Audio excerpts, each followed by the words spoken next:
1995년도에 조사된 통계 자료니까 사실은 굉장히 오래된 자료입니다.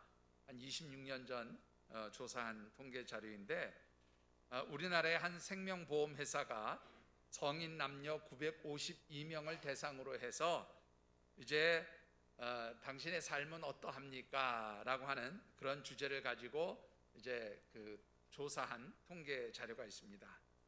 이 조사 자료에 따르면 당시에 응답했던 952명 중에 62%에 해당하는 590명이 늘 삶에서 불안함을 느끼며 살고 있다, 그렇게 대답을 했습니다. 그러면 당신을 불안하게 만드는 요소는 무엇입니까? 불안하게 만드는 원인들이 무엇이라고 생각하십니까? 라고 묻는 질문에 대해서는 건강에 대한 불안, 즉 내가 혹시 병에 걸리지 않을까 하는 그런 두려움 때문에 오는 불안이 48%이고요.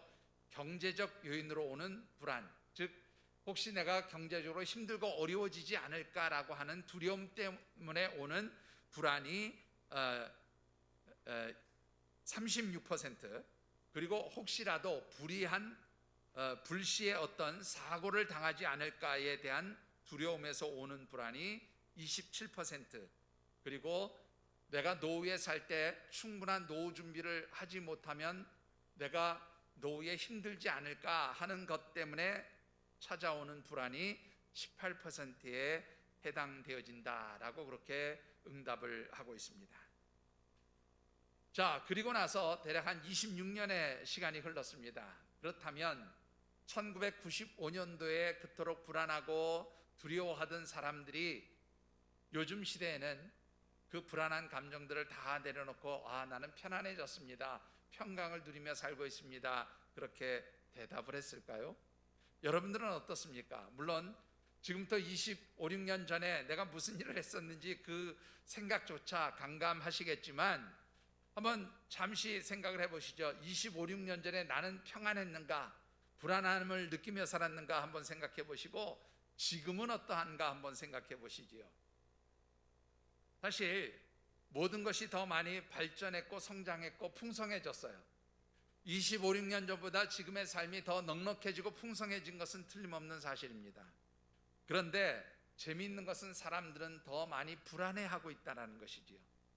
물론 26년 전에 이 통계 자료하고 비교해 볼 수 있는 똑같은 그러한 유사한 통계 자료가 없기 때문에 우리가 그것을 딱히 비교해 볼 수는 없지만, 최근에 나온 통계 자료 하나를 인용해 보면 우리나라의 2030 세대의 젊은이들은 삶이 평안한가 하는 주제를 가지고 조사한 자료가 하나 있더라고요. 그 자료를 보니까 2030 세대, 즉 20대 30대의 젊은이들은 모두가 다 불안함을 느낀대요. 어느 정도로 불안함을 느끼고 있는가 하면 100명의 청년들 중에 80명이 다 불안함을 느끼며 살고 있다, 그렇게 응답을 하고 있습니다. 사회학자들에 따르면 우리나라의 2030 세대의 젊은이들이 삶에서 불안함을 느끼는 이유가 뭘까? 아무리 열심히 공부를 해도 제대로 된 기업에 취업할 확률이 거의 불가능한 일이기 때문에, 또 평생 벌어서 저축한 돈으로 아파트 한 채 살 수 없다고 하는 그런 회의감 속에서 우리의 청년들은 더욱더 불안해하고 있고, 이런 상황 가운데서 코로나 바이러스의 팬데믹 현상, 전 세계적으로 이 코로나 바이러스가 이렇게 확산되어지면서 미래에 대한 그 불확실성이 더 심각해졌다는 거예요. 내 삶의 자리도 힘들어지는데 이 코로나 바이러스가 미래에 대한 불확실성을 더 강화시킴으로 인해서 결국 불안을 증폭시킨 것이다 라고 이야기를 합니다.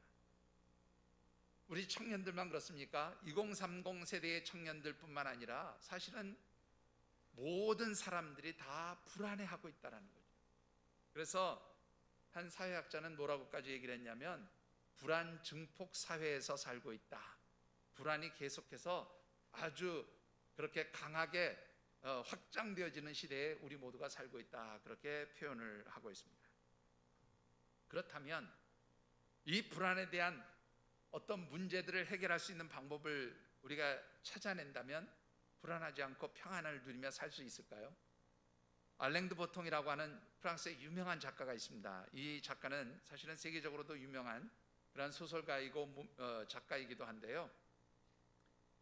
이분이 쓴 책 가운데 불안이라고 하는 제목의 책이 있어요. 제가 기억하기로는 2011년인가 우리나라에서 출간이 되었던 것으로 그렇게 기억을 하는데, 이 책에 보면 이분은 불안이라는 것을 이렇게 표현하고 있습니다. 인생이란 하나의 불안을 또 다른 불안으로 바꿔가는 과정이다. 여러분들 이 말이 무슨 말인지 이해가 되세요? 불안이 생기면 사람들은 이 불안을 무엇인가 바꾸어서 편안해지도록 그렇게 만들어가고 싶어 한다는 거예요. 그래서 그 불안을 없애보려고 하는 어떤 대체할 수 있는 것을 찾아내지만 그건 역시 또 하나의 뭐가 되어져요? 불안이 되어진다는 거예요. 결국 이분의 말대로 한다면 우리의 삶은 늘 불안으로 점철되어지는 그러한 인생, 그러한 삶을 살고 있다라는 말이 되어지기도 합니다. 자, 문제는 이런 불확실성 속에서 점점 확산되어가는 이 불안의 문제들을 우리가 어떻게 해결할 수 있느냐라는 거예요. 이 불안의 문제를 해결하기가 참으로 쉽지 않은 것은요, 심리학자들의 말을 잠시 인용해 보면 불안은 공포와는 다르게 불안을 가져오는 대상이 부재한다, 그렇게 이야기하고 있어요. 이것도 굉장히 좀 어려운 말처럼 들려지는데 별거 아니에요. 여러분들 공포나 두려움을 느낄 때는 이 공포나 두려움은 분명하게 그 공포를 가져다 주는 대상이 있다는 거예요. 예를 들면 우리 여성들이 쥐, 바퀴벌레 되게 무서워하죠. 물론 남자들이 없는 데서는 잘 죽이는 것도 제가 봤습니다만은 남자들이 있으면 다 무서워하고 아주 겁내하는 것처럼 그렇게 이야기를 합니다. 그런데 이 쥐라든가 예를 들면 바퀴벌레라든가 등등 여러 가지 혐오스러운 그것들이 나에게 두려움을 주고 공포를 준다. 오케이, 대상이 있다라는 거예요. 두려움을 가져오는 대상이 있고 공포를 주는 대상이 있다는 겁니다. 그런데 문제는 불안이라는 것은 대상이 없다는 거예요. 이미 앞서도 말씀을 드렸지만 불안하게 느끼는 것은 다 막연하다라는 거예요. 지금 현재 나를 불안하게 만드는 것이 실제로 이루어진 일이 아니다, 그런 말이에요. 여러분들 아까 처음에 말씀드렸던 통계 자료를 다시 한번 인용해 볼까요? 병 걸릴까봐 두려워. 아직 병에 걸린 게 아니에요. 병에 걸릴까봐 두려워하는 그 감정이에요. 경제적으로 내가 어려움 당할까봐 두려워하는 감정이 불안이에요. 자, 그런가 하면 불의의 어떤 사고를 갑작스럽게 내가 생각하지 못했던 어떤 사고를 당할까봐 두려워하는 거예요. 내가 노후에 준비한 돈이 많지 않아서 힘들어질까봐 두려워하는 거예요. 그러니까 이 불안이라고 하는 것은 실제가 없어요. 그냥 막연하게 먼 미래 혹은 먼 시간 후에 내게 올 어떤 그런 것들에 대한 두려움이 불안이라고 하는 것으로 나타나게 되어진다는 것이죠. 자, 그렇기 때문에 이 불안의 감정을 해결하는 것은 더 쉽지 않다라는 겁니다. 무엇보다도 이 코로나 바이러스 팬데믹 현상으로 인해서 이 불안의 감정들은 점점 더 어떻게 해요? 증폭되고 있는데 이 문제들을 우리는 어떻게 해결할 수 있겠느냐라는 것입니다. 그래서 이 6월에 여러분들과 함께 묵상하는 말씀의 주제를 이렇게 정해 보았습니다. 자, 한번 말씀의 주제를 읽어 보실까요? 제가 오늘 떼겠습니다. 불안, 사탄이 가져오는 영적 코로나 바이러스입니다. 한 번 더 읽어 보실까요? 불안, 사탄이 가져오는 영적 코로나 바이러스입니다. 자, 여러분들 이 불안이라고 하는 감정, 이 감정은요, 성경적인 관점에서 보면 불안이라고 하는 이 심리적인 감정은 하나님께서 주신 것이 아니라는 거예요. 성경에서는 이 불안이라고 하는 부정적인 감정이 누구로부터 오는 것이에요? 사단으로부터 오는 것이다 라고 그렇게 분명히 밝혀주고 있습니다. 따라서 이 불안의 문제를 우리가 어떻게 영적으로 신앙적으로 해결할 수 있을까, 그런 관점에서 이번 달 말씀을 묵상해 보려고 합니다.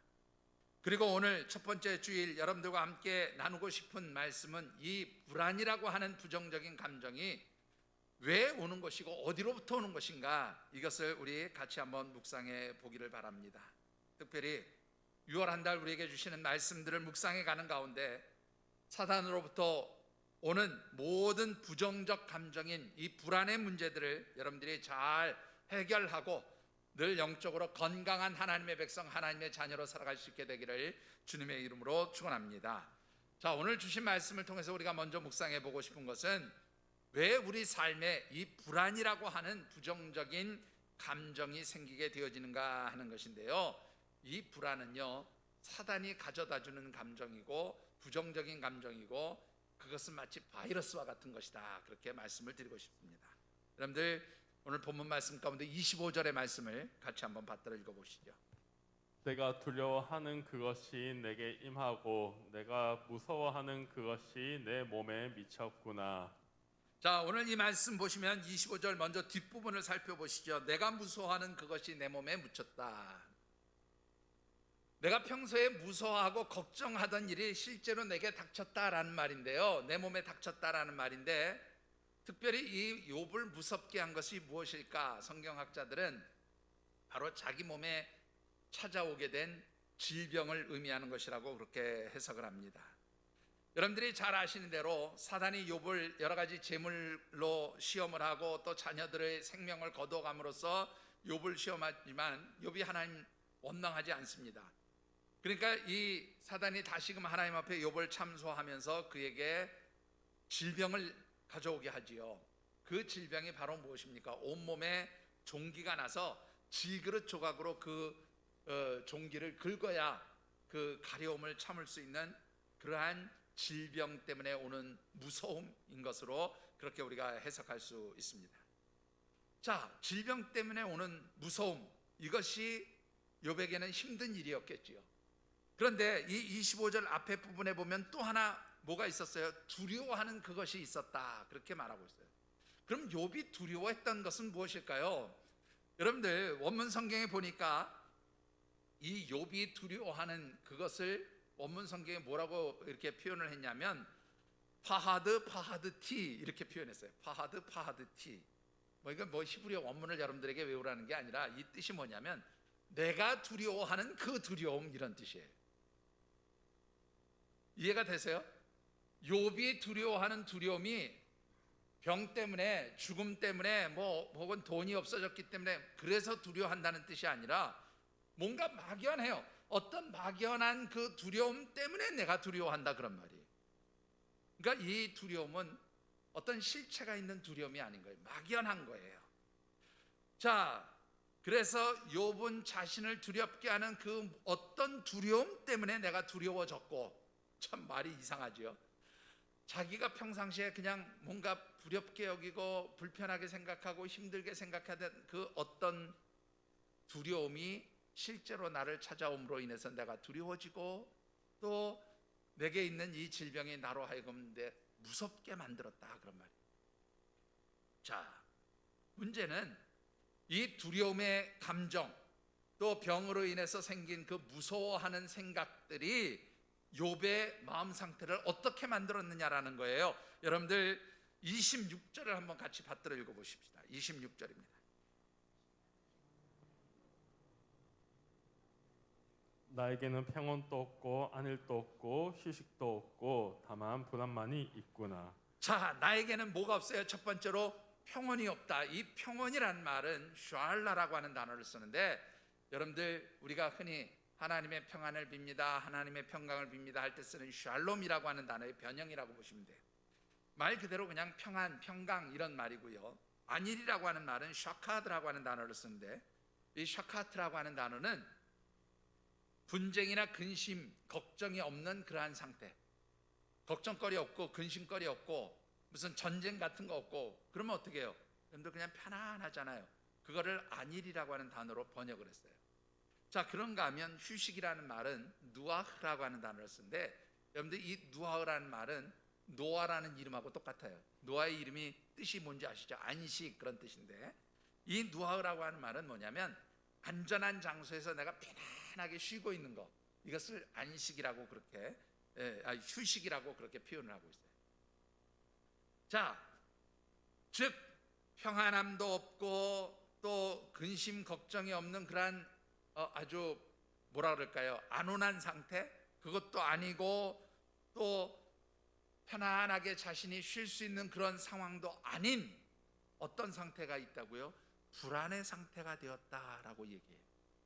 자, 이 불안의 상태라는 건 뭐냐?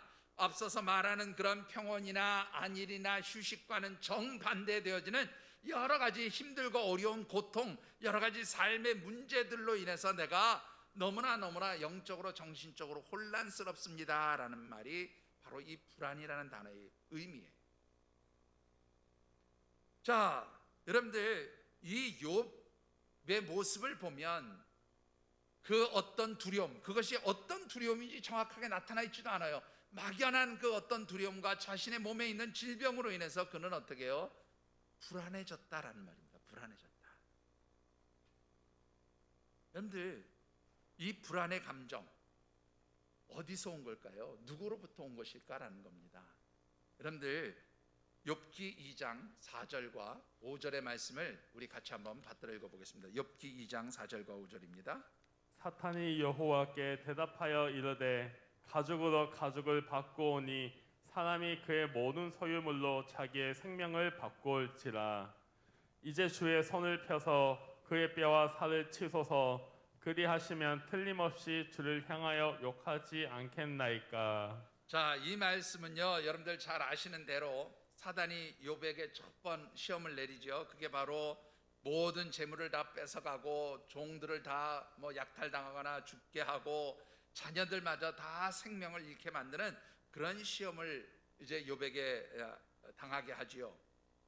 그런데도 욥이 하나님을 원망하거나 또 하나님께 대하여 불평하지 않으니까 다시 사단이 욥을 참소하는 내용이 바로 오늘 본문의 말씀이에요. 근데 오늘 이 말씀 가운데 보면 가죽으로 가죽을 바꾼다라는 말은 무슨 말이냐면 이게 당시 상행위에서 나타나는 어떤 그런 격언이라고 그래요. 그러니까 무슨 말인가 하면 내가 어떤 가죽을 갖고 있는데 이 가죽을 팔아서 더 좋은 가죽을 사기 위해서 이 가죽과 가죽을 맞바꾸는 어떤 이런 것을 의미하는 것인데, 본문에서 말하는 것은 무슨 뜻인가 하면 하나님께서 욥을 죽이고 멸망시킬 것이 두려워서 뭐 하고 있어요? 자신의 자녀들이 죽고 자신의 재물을 다 빼앗기고 그랬음에도 불구하고 그것을 하나님을 원망하는 것과 바꾸지 않았다, 뭐 이런 의미로 사용하고 있는 거예요. 좀 표현이 여러분들이 이해하기는 좀 어려운 표현이지만 하여튼 그런 의미예요. 하나님이 자기를 죽일까봐, 하나님이 자신을 망하게 하실까봐 욥이 어떻게 해요? 앞에서 재물 뺏어간 거, 자녀들 죽게 한 거에 대해서는 원망도 못하고 가만히 있었는데 이제 하나님이 그의 몸을 치고 그의 생명을 위태롭게 하면 분명히 하나님을 부인할 것입니다. 하나님을 원망할 것입니다. 하나님께 대하여 온갖 불평과 원망을 쏟아놓을 것입니다 라고 그렇게 사단이 지금 욥을 참소하는 내용이에요. 자, 오늘 이 말씀을 보면 욥이 당하는 그 모든 고난과 고통, 그리고 이로 인해서 주어지는 그런 두려움이나 무서움이나 그 모든 부정적인 감정인 불안은 결국 누구로부터 오는 거예요? 사단으로부터 오는 것이었다라는 것이죠. 여러분들 어떻습니까? 이 사단이 가져다주는 불안의 감정, 두려움의 감정, 무서워하는 이런 생각들이 마치 바이러스 같다는 생각하지 않으십니까? 여러분들 아마 대부분 우리 어르신들 빼고는 대부분 이 컴퓨터 사용하실 겁니다. 근데 컴퓨터를 사용하다 보면 누구나 한 번쯤은 겪게 되는 일이 한 가지 있어요. 그게 뭐냐면 컴퓨터 바이러스에 감염되는 겁니다. 저는 지금까지 컴퓨터를 사용한 게 1992년부터 제가 사용을 했는데 그 이전에 아주 초창기 컴퓨터도 물론 사용을 했습니다만은 1992년도에 당시 386 컴퓨터를 제일 먼저 사용했어요. 당시에 그 컴퓨터 하나가 거의 한 300만 원 정도 되는 컴퓨터인데 제가 업무 때문에 이제 컴퓨터를 사용했는데 그때부터 지금까지 이 컴퓨터를 그냥 몸에 붙여놓고 살다시피 쓰고 있습니다. 근데 이 컴퓨터를 쓰다 보면 컴퓨터가 바이러스에 감염되는 일이 있어요. 바이러스에 감염된다고 하니까 우리 어르신들은 혹시 컴퓨터에도 병균이 있어? 컴퓨터에도 우리 저 질병 바이러스처럼 뭐가 이렇게 감염이 되는 거야? 그렇게 생각할지 모르는데 여기서 컴퓨터 바이러스라고 하는 것은 악성 프로그램이에요. 이 악성 프로그램이 마치 바이러스처럼 컴퓨터 그 내장 하드 안에 들어가게 되면 이 악성 프로그램인 바이러스 프로그램이 컴퓨터 안에 있는 모든 운영하는 그런 프로그램이라든가 또 지금까지 이 컴퓨터를 사용하는 사람이 만들어 놓은 작업이라든가 파일이라든가 문서라든가 이런 것들을 다 망가뜨리고 사라지게 만드는 거, 이게 바로 컴퓨터 바이러스의 특징인 거예요. 여러분들, 이런 바이러스의 특징이 바로 오늘 우리가 느끼는 이 두려움의 감정하고 또 이 무서움의 감정 혹은 이 불안의 감정하고 아주 유사하다고 생각하지 않으세요? 이 컴퓨터 바이러스, 보이지 않는 그 악성 프로그램은요, 눈에 잘 보이지도 않아요. 그게 어떤 건지 뭐 이렇게 볼 수도 없어요. 그냥 컴퓨터를 하다 보면 그 인터넷 망을 타고 자연스럽게 컴퓨터 안으로 들어올 수 있어요. 우리는 알지도 못한 사이에. 그런데 이런 컴퓨터 바이러스 프로그램이 작동하기 시작하면 그 컴퓨터 프로그램 안에 있는 모든 운영 프로그램이나 뭐 내가 만들어 놓은 작업 파일이나 뭐 문서나 이런 것들을 다 한 번에 망가뜨려 버리죠. 이게 바이러스의 특징이에요. 여러분들, 좀 더 구체적으로 이 코로나 바이러스하고 한번 비교해 보실까요? 코로나 바이러스 눈에 보여요, 여러분들? 보신 적 있어요? 내 몸에 코로나 바이러스 들어왔는지 안 왔는지 아세요, 여러분들? 몰라요. 안 보여요. 이 코로나 바이러스는 정말로 우리 눈에 볼 수 없는 아주 작은 미물이에요.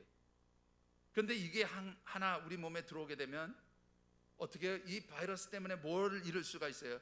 우리의 생명 자체를 잃을 수가 있어요. 완전히 이 바이러스 하나 때문에 우리의 삶이 끝날 수 있는 거예요.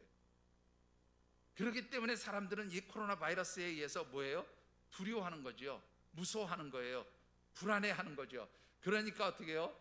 이 코로나 바이러스 때문에 우리가 무엇하지 못해요? 사람들 만나지 못해요. 교제하지 못해요. 심지어는 하나님께 예배드리는 일도 힘들어졌어요. 왜 그렇습니까, 여러분들? 코로나 바이러스 때문에.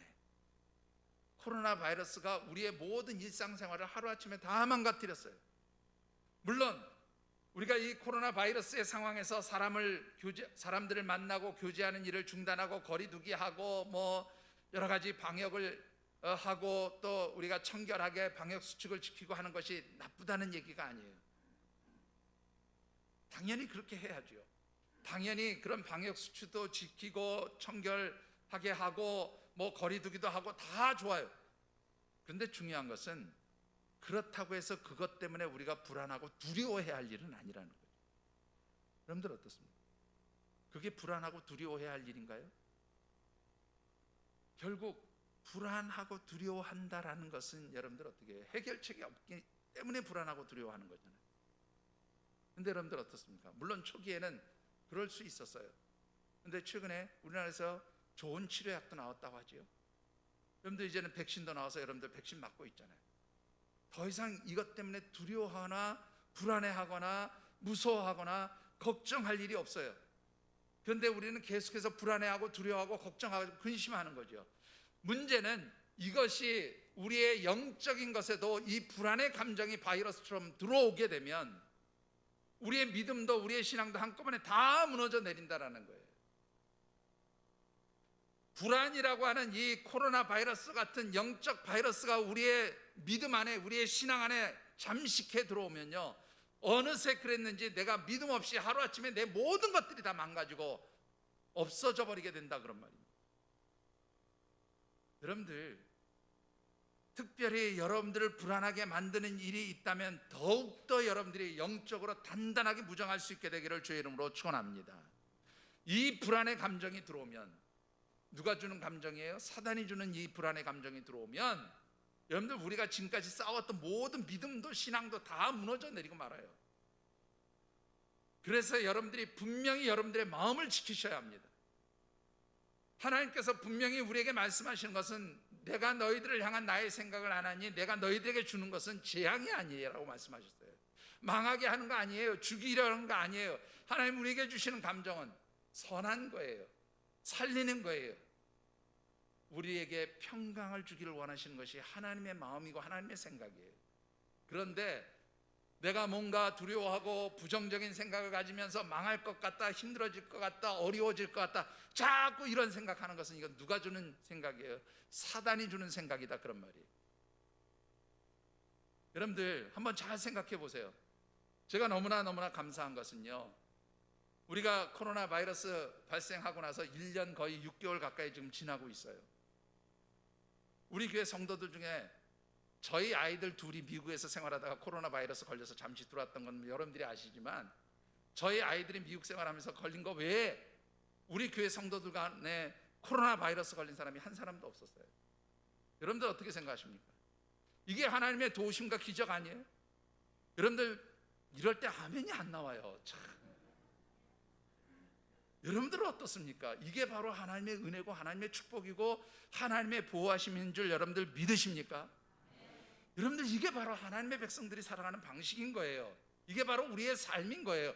아무리 우리를 두렵게 하고 근심하게 하고 염려하게 할 문제들이 있어도 하나님의 백성들은 하나님이 지키신단 말이죠.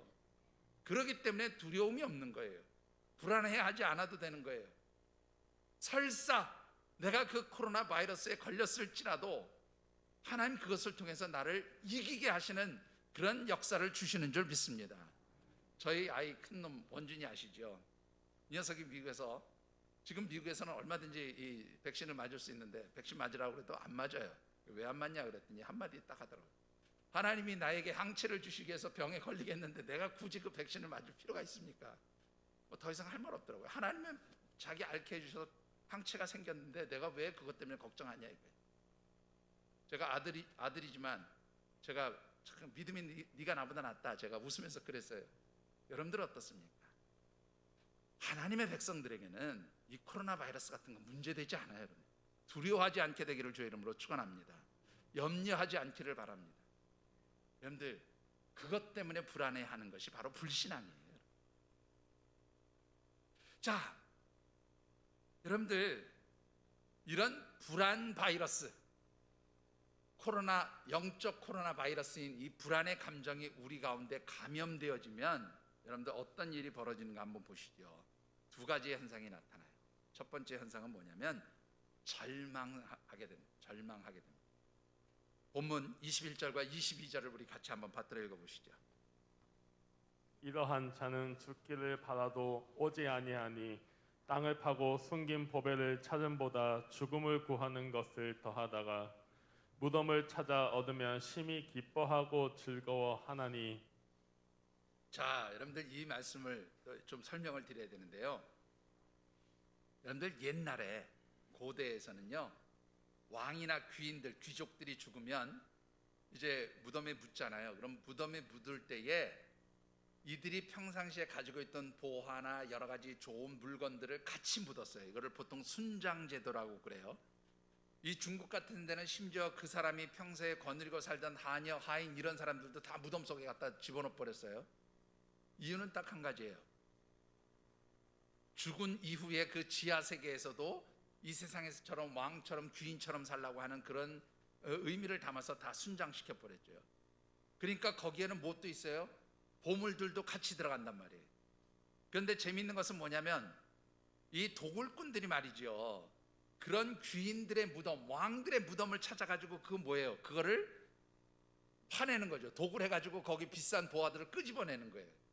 그러니까 이들은 무덤을 볼 때 뭘로 보는 거예요? 그냥 무덤으로 보는 게 아니라 저기에 보화가 있나 없나 이거를 찾아다니면서 보고 있다 그 말이에요. 그러니까 이 사람들은 무덤을 봐도 이걸 보통 눈으로 보는 게 아니라 아주 갈망을 하면서 보는 거죠. 혹시 저기에 보화가 있지 않을까, 보물 있지 않을까, 돈이 있지 않을까, 뭐 비싼 거 있지 않을까, 이런 갈망을 가지고 찾아다닌단 말이죠. 근데 욥은 이 도굴꾼들이 그런 보물을 찾아다니는 갈망처럼 자신은 무엇을 찾고 있다고 얘기하는 거냐면 죽음을 찾고 있다 그 말이에요. 죽음을 찾고 있다. 내가 죽기를 원한다. 어떤 정도의 죽기를 원하느냐? 도굴꾼들이 보물 찾는 그 갈망처럼 나는 죽음을 갈망하고 있다 그런 말이에요. 여러분들 욥이 어떤 사람이라고요? 하나님이 인정하시는 의인이었어요. 하나님의 백성, 하나님의 사람이었습니다. 그런 그가 이 불안의 감정이 찾아오니까, 사단이 주는 부정적인 그런 두려움, 부정적인 그런 생각들이 찾아오니까 무엇에 빠져요? 절망에 빠졌어요. 어떤 절망이요? 내가 죽는 것이 좋겠습니다. 죽는 것이 낫겠습니다. 여러분들 기억하셔야 될 게 있어요.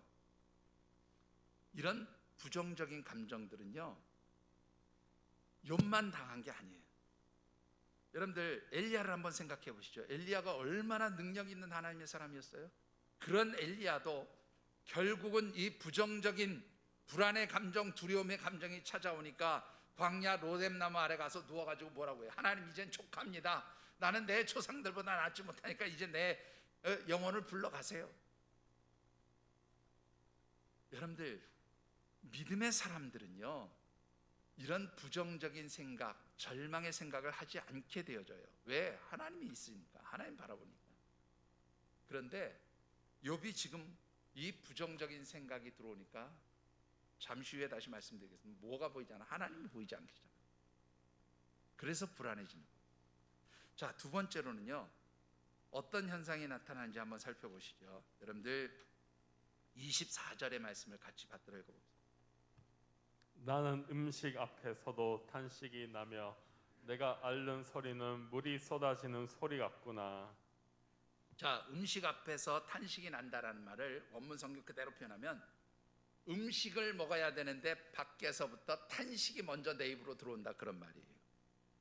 여러분들 지금 건강을 잃었어요. 힘든 상황이에요. 이겨내려면 잘 먹어야 되잖아요. 그죠? 근데 먹을 생각이 없는 거예요. 뭐만 나와요? 입에서 한숨 소리만 나오는 거예요. 탄식 소리만 나오는 거. 그게 음식 대신 내 속으로 자꾸 들어왔다, 그 말이에요. 그리고 또 이 욥이 지금 앓고 있는 그 피부 질환이죠. 일종의 종기 때문에 그 내는 앓는 소리가요, 원문 성경에 보니까 어떤 뜻, 짐승의 울부짖는 소리처럼 그런 의미로 되어 있어요. 아마 그토록 고통스러웠겠지요. 그리고 그 고통의 소리가 그냥 들리는 게 아니라 물소리처럼 들렸다라는 말은 무슨 말인가 하면, 여러분들 산속에 가면, 물이 풍성한 산속에 가면 물이 폭포처럼 떨어지고 계속해서 중단되지 않고 소리가 나잖아요. 물소리가 나잖아요. 바로 그런 것처럼 자신의 입술을 통해서 계속해서 어떻게 해요? 앓는 소리가 그 짐승의 소리처럼 끊임없이 쏟아져 나왔다. 그래서 결국 내가 어떻게 해요? 탄식한다는 거예요. 한숨 쉬고 있다고 말이에요. 자, 여러분들 분명한 것은 이런 욥의 절망과 탄식이 결국엔 뭐냐면 이 불안 바이러스에 의해서 시작되어진 것을 보게 되고, 이것은 사단이 주는 감정이었어요. 그렇죠? 그런데 여러분들 이 불안 바이러스가 온다고 해서 다 절망하는 거 아니에요. 불안 바이러스가 내 속에 들어온다고 해서 다 낙심하는 거 아닙니다. 불안 바이러스가 나에게 감염되었다고 해서 이것이 다 죽을 생각하는 절망으로, 탄식으로 그렇게 나타나는 것은 아니다, 그런 말이에요. 뭐 다음 주, 그 다음 주 계속 말씀을 좀 드리겠습니다만은, 그런데 이 불안 바이러스가 들어올 때에 절망하고 탄식하는 그 이유는 사실 누구에게 원인이 있냐면 욥 자신에게 원인이 있었어요.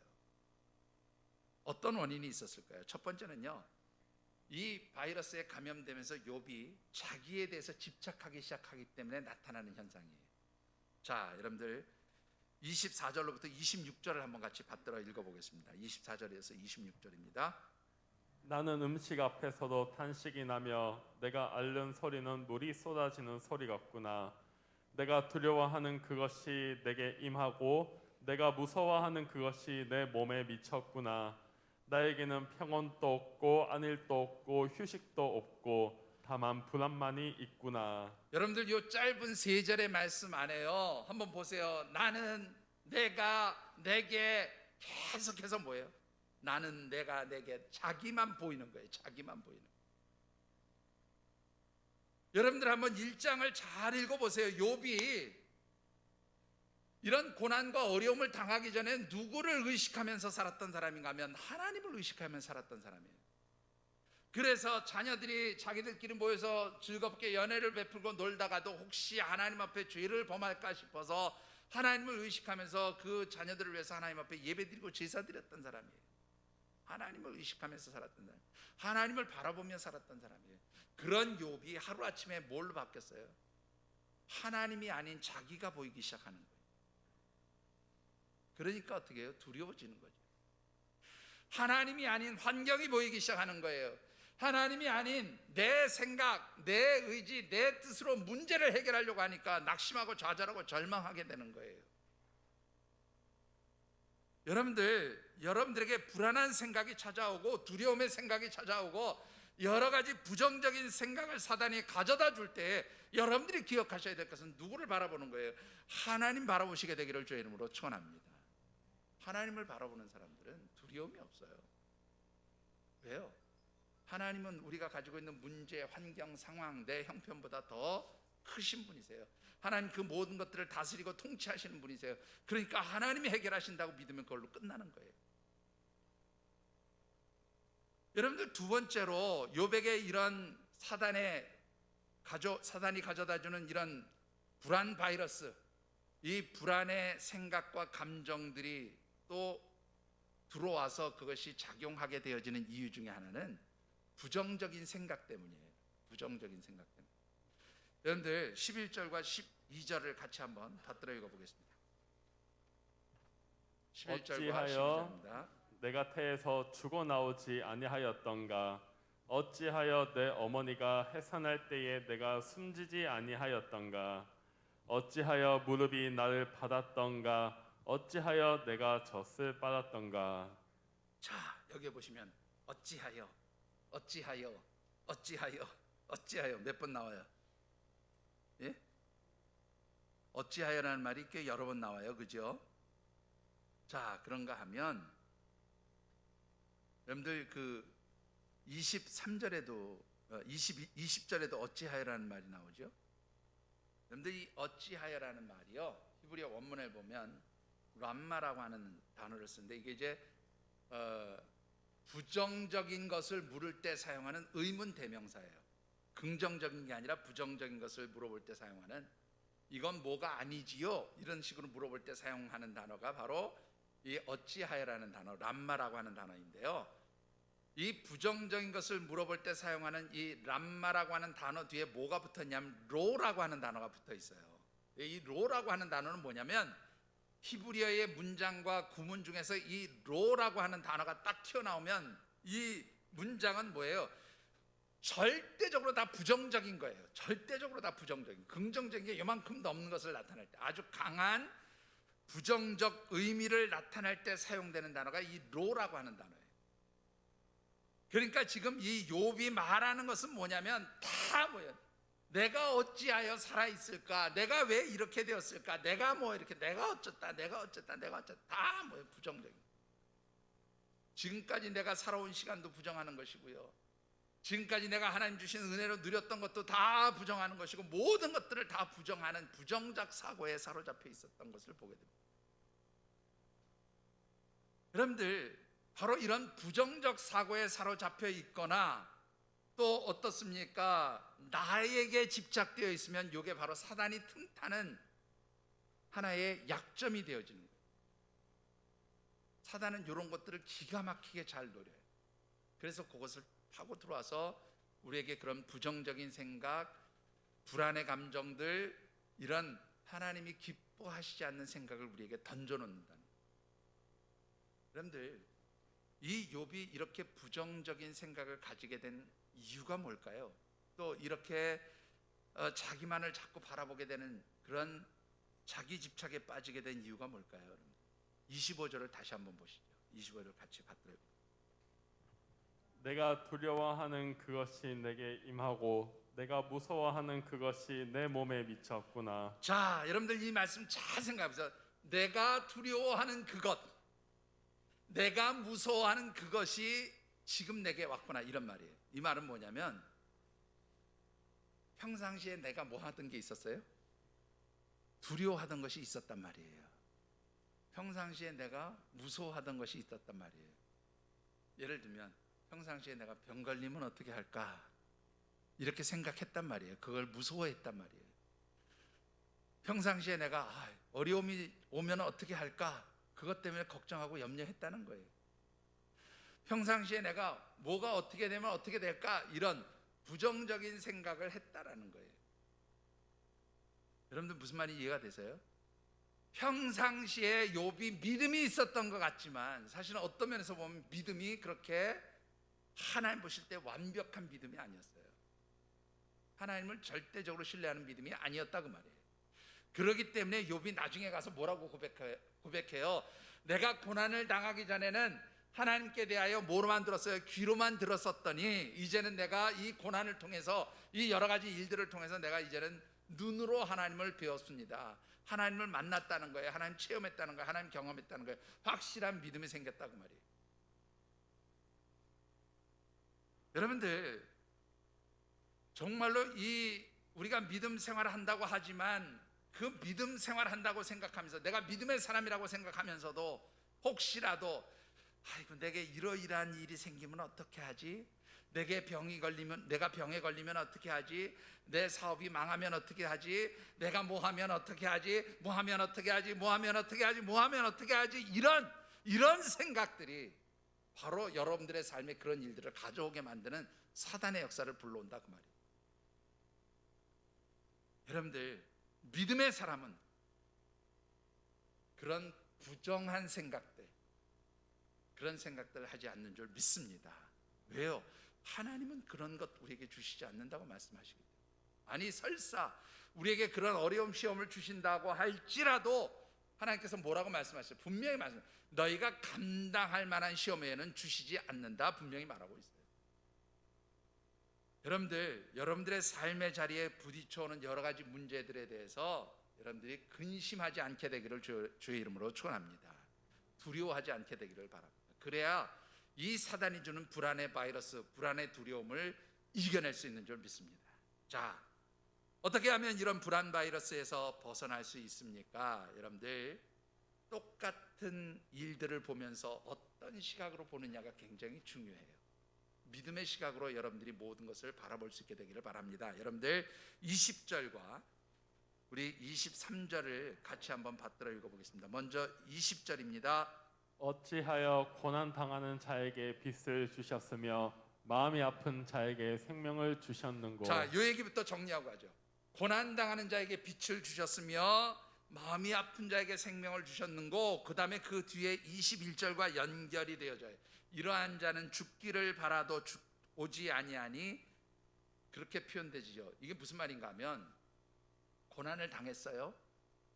또 여기 보니까 마음에 아픔이 있어요. 그래서 나는 지금 뭐를 바라고 있어요? 죽기를 바라고 있는 거예요. 죽었으면 좋겠는 거예요. 이게 욥의 지금 마음이에요. 그런데 하나님이 죽지도 못하게 만들었어요. 무엇을 통해서? 빛을 주시고 생명을 주셔서 죽지도 못하게 만드셨어요. 그런데 이게 얼마나 그 욥이 지금 불신앙에 빠져 있는지 보셨어요? 이걸 한번 반대로 생각해 보시죠. 어떤 말이 돼요? 내가 지금 하나님 죽을 지경에 있습니다. 하나님 내가 고난 중에 있습니다. 하나님 내가 정말로 마음에 큰 상처 아픔이 있습니다. 그런데 하나님은 내가 죽지 않도록 무엇을 주셨어요? 빛을 주셨습니다. 그런데 하나님 나에게 생명을 주셨습니다. 이렇게 되어져야 맞는 거예요. 그런데 욥은 뭐라고 그래요? 내가 죽고 싶은데 하나님 나를 못 죽게 해요. 지금 이렇게 얘기하고 있는 거라고요. 이 말이 이해가 되세요 여러분들? 여러분들의 시각을 믿음의 눈으로 바꿀 수 있게 되기를 주의 이름으로 축원합니다. 여러분들 내가 죽고 싶은데요 하나님 나를 못 죽게 하세요. 이건 얼마나 바보 같은 소리예요. 하나님 내가 죽을 수밖에 없는 상황인데 하나님 나에게 빛을 주셨어요. 하나님 나에게 생명을 주셨어요. 그래서 하나님 내가 살 수 있습니다. 바로 이 고백인 거예요. 여러분들 이렇게 바뀌어야 되는 거예요. 23절도 한번 보시죠. 23절 같이 받들어 읽습니다. 하나님에게 둘러싸여 길이 아득한 사람에게 어찌하여 빛을 주셨는고. 자, 하나님에게 둘러싸여 길이 아득한 사람, 이게 무슨 말이냐면 하나님 내 길을 다 막아놓으신 것 같아요. 그래서 앞이 보이지 않아요. 모든 게 불투명해요.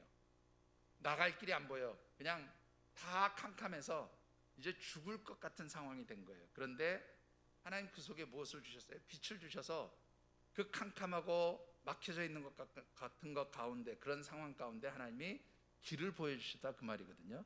근데 이것도 역시 마찬가지로 역으로 표현한 거예요. 욥은 하나님 내가 산지 사방이 다 막혔어요. 그래서 이제 죽고 싶은데 죽으려고 하는데 하나님 빛을 주셔가지고 죽지도 못하게 만드시네요.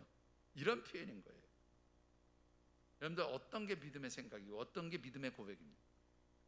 하나님 내가 사방으로 우겨쌈을 당하였습니다. 하나님 내가 여러 가지로 힘들고 어려운 상황에 있습니다. 그러나 이 모든 환경과 상황 속에서 하나님 약속하신 말씀대로 내가 쌓이지 않습니다. 우겨쌈을 당하지 않습니다. 하나님, 내가 압박당하지 않습니다. 왜요? 하나님이 함께 하시기 때문에 내가 이 모든 상황들을 이길 수 있습니다. 하나님이 빛을 주셨기에 캄캄하고 어둡고 아무것도 보이지 않는 것 같지만 하나님 빛으로 내가 이 어려움을 돌파해 나갈 것입니다. 이게 바로 믿음의 생각인 거예요. 여러분들의 생각이 정말로 하나님을 바라보는 가운데 믿음의 생각으로 바뀔 수 있게 되기를 주의 이름으로 축원합니다. 그럴 때 이 불안 바이러스를 이겨낼 수 있는 거예요. 그럴 때 여러분들을 두렵게 하고 근심하게 하고 걱정하게 만들고 위축되게 만들고 우울함에 빠지게 만드는 이 모든 감정들을 여러분들 이길 수 있게 되어지는 줄 믿습니다. 말씀을 맺습니다.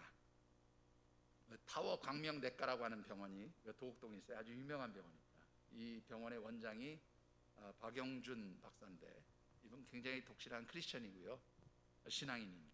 이분이 이제 젊었을 때 자신이 공부할 때 느꼈던 어떤 일들을 한번 간증을 한 적이 있었는데요. 이분은 이제 자신이 꿈이 의대 가는 게 꿈이었고 내과 의사가 되는 게 꿈이었대요.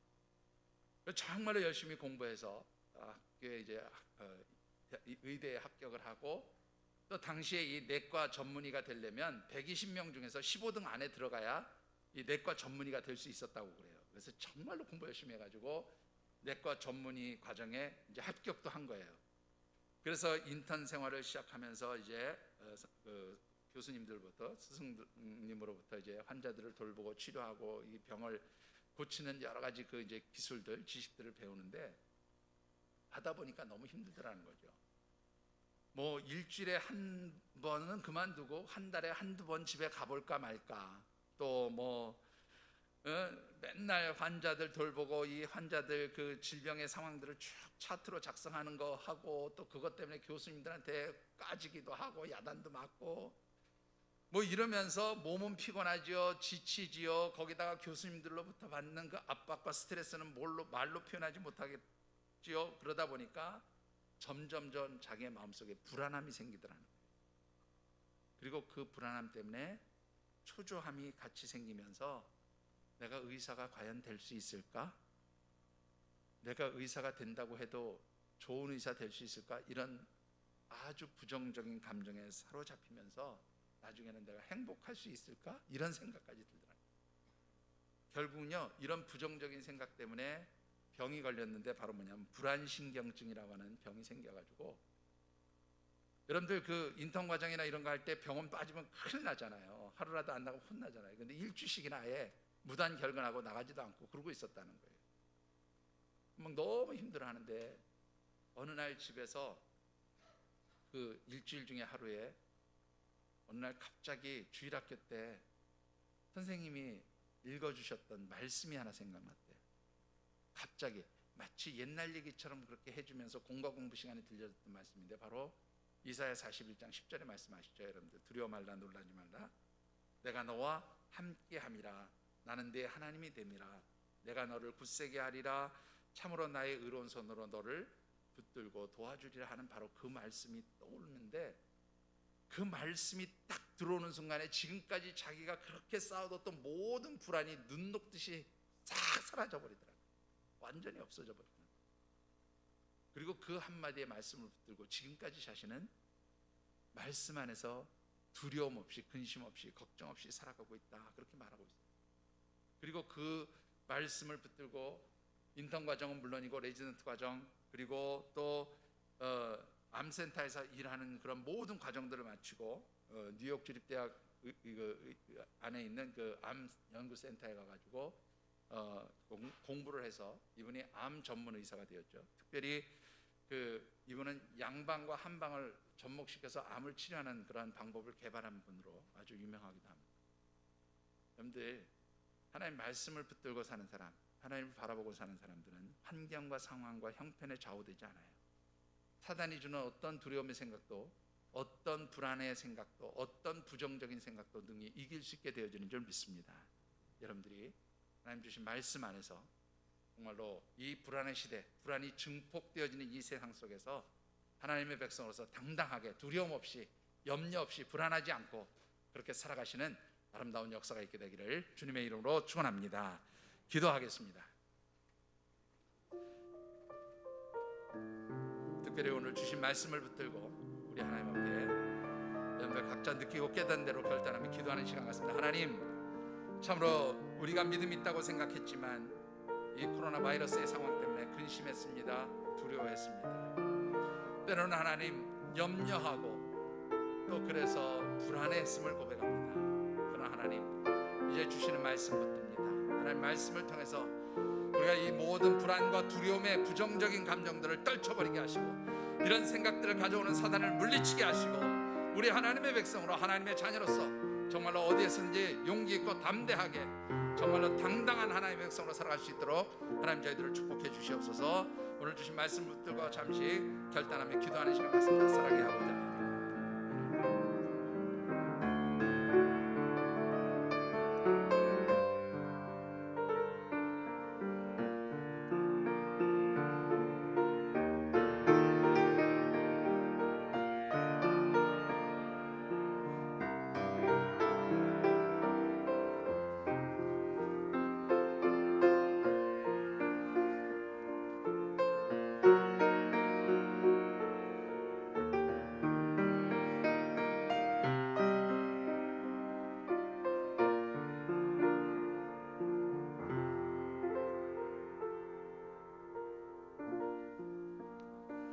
하나님, 하나님의 손길과 은혜를 찬양하며 또한 감사를 드립니다. 저희들의 삶의 자리에 참으로 여러 가지 환경과 상황과 형편들 속에서 불안함이 찾아오고 두려움이 찾아오고 또 모든 부정적인 생각들이 찾아올 때가 있음을 하나님 아십니다. 그러나 하나님, 이것은 우리의 연약함 속에 찾아오는 사단의 역사이며 사단이 가져다주는 모든 불신앙의 생각들임을 오늘 말씀을 통해서 깨닫게 하시니 감사드립니다.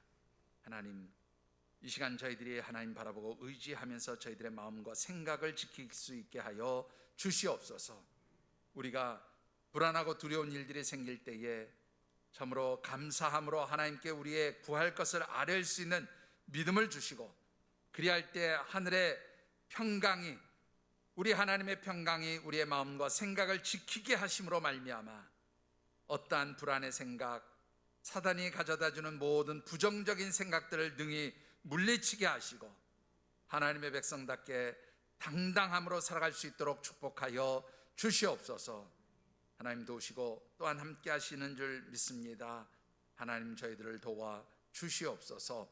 감사함을 드리며 이제는 성부, 성자, 성령 하나님의 인도하시고 교통하시는 은총의 역사가 이 코로나 바이러스로 인하여 시작되어진 모든 그러한 불안과 두려움과 근심의 생각들, 이 모든 생각들이 사단이 주는 그러한 부정적인 생각들임을 말씀 안에서 깨닫고 이제는 하나님 말씀을 붙들고 모든 사단이 주는 부정적 코로나 바이러스와 같은 생각과 마음들을 떨쳐버리고 하나님의 백성답게 이 땅에서 늘 당당하게 능력 있는 하나님의 자녀로 살아가기를 다짐하면서 삶의 자리로 나가는 모든 주의 백성들과 이들의 가정과 경영하는 기업, 땀 흘려 일하는 직장과 일터, 선물로 주신 자녀들, 연로하신 부모님, 그리고 주께서 피로 값주고 세우신 이 하늘샘 재단과 우리 교회가 꿈꾸고 소망하는 여러 가지 사역 비전 위에 이 나라와 민족 세우신 주의 성전들 위에 무엇보다도 지구촌 코로나 바이러스로 신음하고 고통하는 모든 영혼들, 특별히 하나님을 알지 못하는 영혼들 그 머리머리 위에 하나님의 백성들이 한중한도 살아가는 모든 삶의 자리와 발걸음 위에 늘 함께 하시기를 간절히 축원하여지이다. 아멘.